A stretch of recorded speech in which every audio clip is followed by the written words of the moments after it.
최근 민간 소비가 부진하다는 얘기 많이 들으셨죠? 단기적인 현상인가 싶지만 사실 민간 소비 증가율은 지난 20년 동안 계속 GDP 성장률보다 낮았습니다.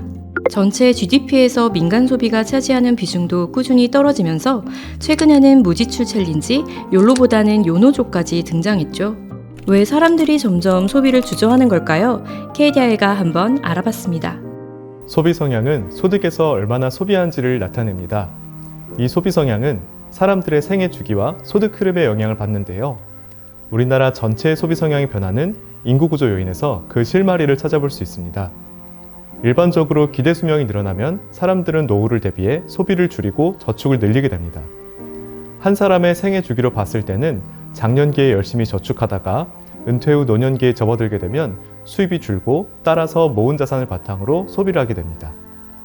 그래서 기대 수명이 늘어나면 사회 전반적으로 소비보다는 저축을 늘리는 현상이 발생하는데요.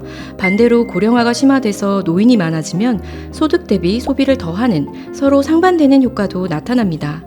구체적으로 지난 20년간 한국의 인구 구조와 소비 성향이 어떻게 변했는지 먼저 알아봤는데요. 그동안 한국의 기대 수명은 6.5세에 증가했는데 그 사이 생애 주직장에서 퇴직하는 나이는 거의 그대로였습니다. 그리고 고령화가 진행되면서 30, 40대 가구주의 비중이 줄어들고 50대 이상이 확 늘었죠. 30대 이상 모든 연령대에서 상대 소득이 조금씩 늘어났지만 소비 성향이 더 뚜렷하게 하락했습니다.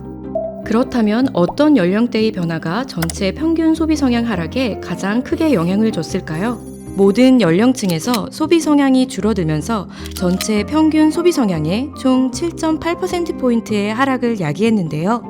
그 중에서 5, 60대의 영향이 절반을 차지했습니다.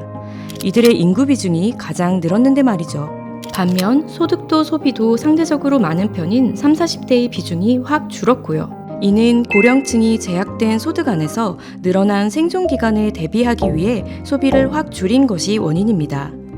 앞으로 수십 년을 더 살 거라고 예상하는 청년층보다는 기대 여명이 짧은 고령층이 수명 증가의 영향을 더 크게 체감하기 때문이죠. 한편 고령화가 심화되고 있는 OECD 국가들의 경험을 분석해서 우리나라에 적용했을 때 지난 20년간 GDP 대비 민간 소비, 즉 평균 소비 성향이 3.6%포인트 하락했는데 이 중 3.1%포인트는 기대 수명 증가가 원인으로 나타났습니다. 그럼 앞으로도 소비 성향이 계속 줄어들기만 하는 걸까요? KDI 전망 결과 그렇지는 않습니다. 일단 기대 수명이 예전처럼 늘지는 않을 겁니다. 앞으로 20년은 3.5세 정도만 늘어날 거라고 합니다. 고령층이 이전처럼 소비를 확 줄이는 반응은 덜 보이겠죠. 대신 75세 이상의 초고령층 비중이 급격히 늘어날 텐데요. 이들은 소득 대비 소비가 높은 편이기 때문에 이 부분도 영향을 줄 겁니다. 결국 한국의 평균 소비 성향은 당분간 완만하게 하락하다가 초고령층 비중이 많아지는 약 10년 뒤 다시 반등할 것으로 전망됩니다. 그동안의 소비 성향 하락에는 우리나라 노동시장의 구조적인 문제가 투영되어 있기 때문에 적절한 대응 방안이 마련되어야 할 텐데요.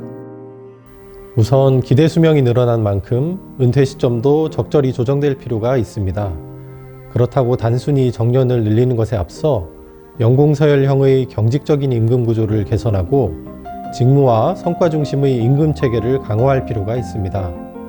한편 정년 퇴직 후 재고용 제도도 활성화해야 하고요. 이렇게 고령 인력을 전보다 더 잘 활용한다면 저출생과 고령화로 하락하는 잠재 성장률을 어느 정도는 상쇄할 수 있을 것으로 기대됩니다. 100세 시대의 대한민국, 소비를 회복하고 성장을 이어가기 위해 노동시장 구조 개선이 필요합니다.